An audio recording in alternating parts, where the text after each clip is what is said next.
Hello and welcome to A Satanic Perspective. Today we're going over Native American spirituality and myth, specifically regarding the cannibal spirits seen throughout the tribes, such as the Wendigo, Skinwalker, and Ravenwalker.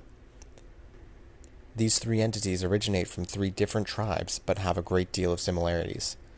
Outsiders may consider them myths, but talking to longtime residents of the reservations or taking an ill-informed trip through the ancestral lands at night will show for certain that these things are very real.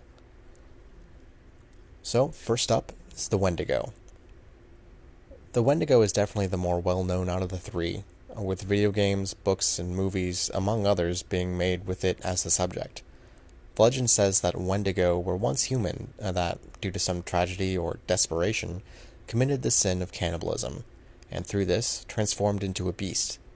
The Wendigo is often depicted as large, covered in fur, with long canine limbs and face, crowned with antlers. They are said to be able to mimic human voices, using this trait to lure unwitting travelers into the woods to make meals of them. The second entity is the Skinwalker. Not as much is known about the Skinwalker because the Navajo have a bit of a policy of not telling outsiders their stories. However, what is known to the outside is that the Skinwalkers were once healers who became corrupted. Their fall brought them to the form of a trickster. And though they can change their shape at will, they often take the form of a coyote. However, they are generally only recognized when half-transformed. This form is definitely terrifying. Still vaguely animal, but larger and with longer legs, too many joints, and a very mangy look. Not exactly something you want to see crossing the road during a midnight drive. The third entity is the Ravenwalker. Less widely known, originating from Cherokee tales, it is described as a bit of a mix of the previous two. Ravenwalkers were medicine men that indulged in the taboo and forbidden rites, eating of human flesh to gain power. This sin brought them to become night-goers, beings that exist between life and death. They can change form, disguise their voices, and they feast on the hearts of the sick and the dying. Their cry is an unearthly croaking like a mix between a frog and a crow. When they find their prey, they swoop down in a plume of fire, trailing sparks.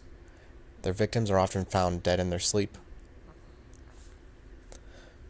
Very interesting tales indeed, but what do they have to do with Satanism? Well, say that these entities are, like many old gods or myths from related cultures, the same entity interpreted differently based upon the region. Possibly even based on a real event or person. Thus we have a more unified concept of the being itself as a practitioner of the occult, who found a way to transcend this life by means of consuming human flesh. Now this may not necessarily be truly outright cannibalism, but possibly a form of vampirism, or even energy vampirism, wherein the life force of the weakened human is loosened from its mundane shell and absorbed to extend the practitioner's life.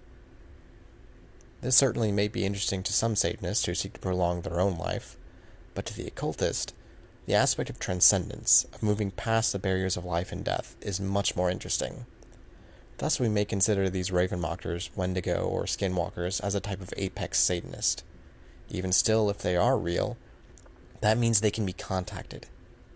And if they're not, then their legends are here for us to learn from. I am of the opinion that they are very real, as I have had personal experiences with 2 out of the 3 entities.